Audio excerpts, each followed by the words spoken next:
ಓಂಕಾರನಾದ ಪ್ರಿಯ ಹೇ ಗಣಪ ಸಾಕಾರ ವಂದನೆ ಹೇ ಗಣಪ ಧಿಮಿ ಧಿಮಿ ಧಿಮಿ ಧಿಮಿ ನಾಟ್ಯ ಸ್ವರೂಪ ನಿನಗಿದು ವಂದನೆ ಭಕ್ತಿಯ ಧೂಪ ಹೇ ಪ್ರಭೋ ನಿನಗಿದು ನಮ್ಮ ನಮಸ್ಕಾರ ಹೇ ಪ್ರಭೋ ನಿನಗಿದು ನಮ್ಮ ನಮಸ್ಕಾರ ಓಂಕಾರನಾದ ಪ್ರಿಯ ಹೇ ಗಣಪ ಸಾಕಾರ ವಂದನೆ ಹೇ ಗಣಪ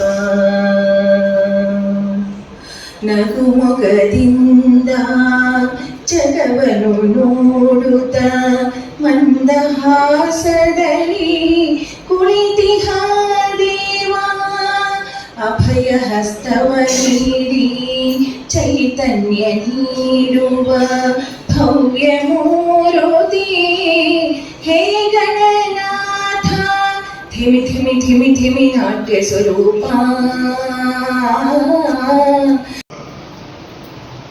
APJ ಅಬ್ದುಲ್ ಕಲಾಂ ರವರನ್ನ ರಾಷ್ಟ್ರಪತಿಯಾಗಿ ನಿಯುಕ್ತಿಗೊಳಿಸಿದಾಗ ರಾಷ್ಟ್ರಪತಿ ಭವನಕ್ಕೆ ಅವರು ತೆರಳುತ್ತಾರೆ. ಅವರ ಜೊತೆಯಲ್ಲಿ ರಾಷ್ಟ್ರಪತಿ ಭವನಕ್ಕೆ ಅವರು ತೆರಳಬೇಕಾದರೆ ಅವರ ಜೊತೆಯಲ್ಲಿ ಇದ್ದದ್ದು 2 ಸೂಟ್ಕೇಸ್ಗಳು. ಒಂದು ಬಟ್ಟೆಯ ಸೂಟ್ಕೇಸ್ಗಳು, ಇನ್ನೊಂದು ಪುಸ್ತಕದ ಸೂಟ್ಕೇಸ್ಗಳು. 5 ವರ್ಷ ಯಶಸ್ವಿಯಾಗಿ ರಾಷ್ಟ್ರಪತಿ ಹುದ್ದೆಯನ್ನ ಇಡೀ ರಾಷ್ಟ್ರಕ್ಕೆ ಅಲ್ಲ ಇಡೀ ವಿಶ್ವಕ್ಕೆ ಮಾದರಿಯಾಗುವ ಹಾಗೆ ತಮ್ಮ ರಾಷ್ಟ್ರಪತಿ ಹುದ್ದೆಯನ್ನು ನಿಭಾಯಿಸ್ತಾರೆ. 5 ವರ್ಷಗಳ ತರುವಾಯ ರಾಷ್ಟ್ರಪತಿ ಭವನದಿಂದ ನಿರ್ಗಮಿಸುವಾಗ ಅವರ ಕೈಯಲ್ಲಿದ್ದದ್ದು ಅವೇ 2 ಸೂಟ್ಕೇಸ್ಗಳು. ಒಂದು ಬಟ್ಟೆಯದ್ದು, ಇನ್ನೊಂದು ಪುಸ್ತಕದ್ದು. ನಾನು ಈ ಮಾತನ್ನ ಇಲ್ಲಿ ಯಾಕೆ ಪ್ರಸ್ತಾಪ ಮಾಡ್ತಾ ಇದ್ದೇನೆ ಅಂತಂದ್ರೆ, ಹೊನ್ನಾವರ ಕ್ಷೇತ್ರ ಶಿಕ್ಷಣಾಧಿಕಾರಿಯಾಗಿ ಕಳೆದ 3 ವರ್ಷಗಳ ಹಿಂದೆ ಬಂದಂತಹ ಗೋಪಾಲಕೃಷ್ಣ ನಾಯಕ್ರವರು ಬಹುಶಃ ಇದೇ ವ್ಯಕ್ತಿತ್ವವನ್ನ ಇದೇ ಆದರ್ಶವನ್ನ ಪಾಲಿಸಿಕೊಂಡು ಬಂದಂತವರು. ಹಾಗಾಗಿ ನಾವೆಲ್ಲ ಸೇರಿ ಇಷ್ಟು ಬೃಹತ್ ಸಂಖ್ಯೆಯಲ್ಲಿ ಸೇರಿ ಅವರನ್ನ ಅಭಿನಂದಿಸುವಂತಹ ಈ ಸಂದರ್ಭ ನಮಗೆ ಒದಗಿ ಬಂದಿದೆ.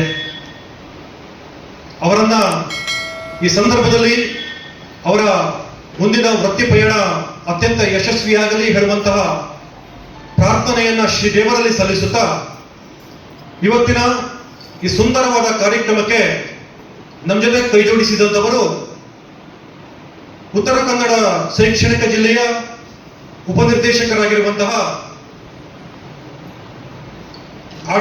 ಉಪನಿರ್ದೇಶಕರಾಗಿರುವಂತಹ ನಮ್ಮೆಲ್ಲರ ಹೆಮ್ಮೆಯ ಶ್ರೀಮತಿ ಲತಾ ನಾಯಕ್ರವರು. ಮಧ್ಯಾಹ್ನದ ಅವಧಿಯಲ್ಲಿ ಕಾರವಾರದಲ್ಲಿ ಒಂದು ತುರ್ತಾಗಿ ಸಭೆ ಇತ್ತು ಅವರಿಗೆ. ಆ ಸಭೆಯನ್ನ ಬೇರೆಯವರಿಗೆ ವಹಿಸಿ ನಮ್ಮ ಈ ಕಾರ್ಯಕ್ರಮಕ್ಕೆ ಉಪಸ್ಥಿತರಿದ್ದಾರೆ.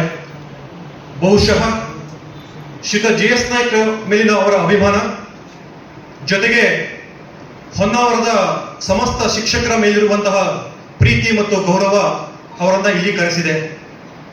ಈ ಸಂದರ್ಭದಲ್ಲಿ ಶ್ರೀಮತಿ ಲತಾ ಮೇಡಮ್ ರವರನ್ನ ನಮ್ಮೆಲ್ಲ ಸಂಘಟನೆಗಳ ಪರವಾಗಿ ಅವರನ್ನ ಅತ್ಯಂತ ಪ್ರೀತಿಯಿಂದ ಗೌರವದಿಂದ ಸ್ವಾಗತಿಸ್ತಾ ಇದ್ದೇನೆ. ಶ್ರೀಮತಿ ಲತಾ ಮೇಡಮ್ ಅವರಿಗೆ NG ನಾಯ್ಕ ಅವರು ಪುಷ್ಪ ನೀಡುವುದರ ಮೂಲಕವಾಗಿ ಸ್ವಾಗತಿಸುತ್ತಿದ್ದಾರೆ. ವೇದಿಕೆಯಲ್ಲಿ ನಮ್ಮ ಜೊತೆ ಇನ್ನೋರ್ವ ಉಪನಿರ್ದೇಶಕರಾಗಿರುವಂತಹ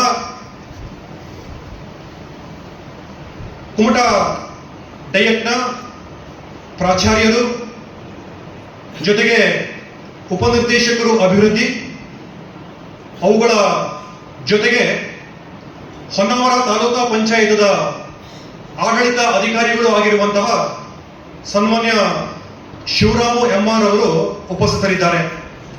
ಬಹುಶಃ ಅವರೊಂದು ಮಾತು ಹೇಳಿದ್ರು, ನಾವೆಲ್ಲ ಶ್ರೀಯುತ ಜಿ.ಎಸ್. ನಾಯ್ಕ್ ಸರ್ ಅವರನ್ನ ಬೀಳ್ಕೊಟ್ಟು ಅವರಿಗೆ ಕಾರ್ಯಾಲಯದಲ್ಲಿ ಅವರನ್ನ ಬಿಡಲು ಹೋದಾಗ, ಏನ್ರಿ ಹೊನ್ನಾವರದ ಶಿಕ್ಷಕರೆಲ್ಲ ಸೇರಿ ಶ್ರೀಯುತ ಜಿ.ಎಸ್. ನಾಯ್ಕ್ ಅವರನ್ನ ಬೀಳ್ಕೊಡಲು ನಮ್ಮ ಕುಮಟಾಕ್ಕೆ ಬಂದಿದ್ದೀರಿ. ಓರ್ವ BO ನಮ್ಮ ತಾಲೂಕಿಗೆ ಬಂದಾಗ ಅವರ ಸುತ್ತ ಎಲ್ಲರೂ ಬರ್ತಾರೆ, ಅವರು ಹೋದಾಗ ಅವರ ಜೊತೆ ಯಾರೂ ಇರುವುದಿಲ್ಲ. ಆದ್ರೆ ನೀವೆಲ್ಲ ಸೇರಿ ಶ್ರೀಯುತ ಜಿ.ಎಸ್. ನಾಯ್ಕ್ ಅವರನ್ನ ಕುಮಟಾ ತನಕ ಬಂದು ಬೀಳ್ಕೊಟ್ಟಿದ್ದೀರಿ. ಇದು ಜಿ.ಎಸ್. ನಾಯ್ಕ್ ಸರ್ ಅವರ ಎಫಿಷಿಯನ್ಸ್, ಅಂದ್ರೆ ಅವರ ಘನತೆ ಜೊತೆಗೆ ಅವರ ಬದ್ಧತೆಯನ್ನು ತೋರಿಸ್ತದೆ. ದಯವಿಟ್ಟು ನೀವೆಲ್ಲರೂ ಅವರನ್ನ ಪಡೆದಿರುವುದಕ್ಕೆ ಹೆಮ್ಮೆ ಹೇಳುವಂತಹ ಮಾತನ್ನ ಈ ಸಂದರ್ಭದಲ್ಲಿ ವ್ಯಕ್ತಪಡಿಸಿದ್ರು. ಅವರು ನಮ್ಮ ಜೊತೆ ಇವತ್ತಿನ ಕಾರ್ಯಕ್ರಮದಲ್ಲಿ ವಿಶೇಷ ಆಮಂತ್ರಿತರಾಗಿ ಆಗಮಿಸಿದ್ದಾರೆ. ಶ್ರೀಯುತರನ್ನ ನಮ್ಮ ಸಂಘಟನೆಯ ಪರವಾಗಿ, ನಮ್ಮೆಲ್ಲ ವೃತ್ತಿ ಬಾಂಧವರ ಪರವಾಗಿ ಅತ್ಯಂತ ಗೌರವಯುತವಾಗಿ ಸ್ವಾಗತಿಸ್ತಾ ಇದ್ದೇವೆ. ಶ್ರೀ ಶಂಕರ್ ನಾಯ್ಕ್ ಅವರು ಅವರಿಗೆ ಪುಷ್ಪ ನೀಡುವುದರ ಮೂಲಕವಾಗಿ ಸ್ವಾಗತಿಸುವಂತೆ ವಿನಂತಿಸಿಕೊಳ್ತಾ ಇದ್ದಾರೆ.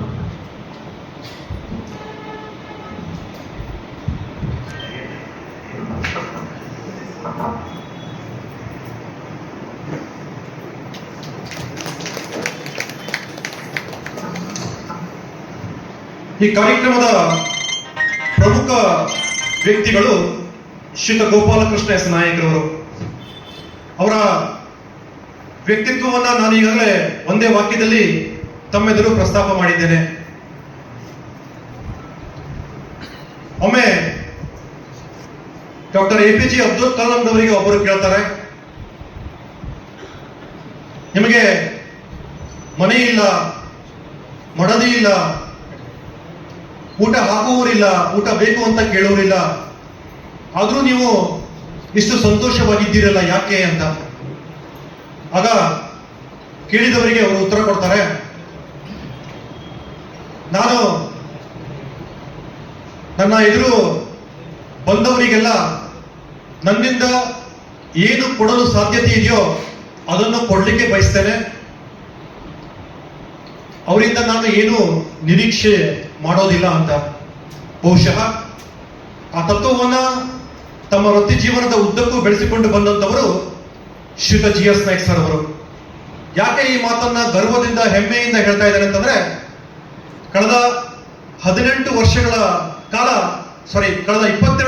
ಕಾಲ ನಾನು ಅವ್ರ ಜೊತೆ ಅವರ ಅಧೀನ ಸಿಬ್ಬಂದಿಯಾಗಿ ಕೆಲಸವನ್ನು ನಿರ್ವಹಿಸಿದ್ದೇನೆ. ಎಲ್ಲಿಯೂ ಕೈ ಮುಂದೆ ಮಾಡಿ ನನಗಿದು ಬೇಕು, ನನಗಿದು ಅವಶ್ಯಕತೆ ಇದೆ ಅಂತ ಯಾರ ಹತ್ರನೂ ಕೇಳಿದವರಲ್ಲ.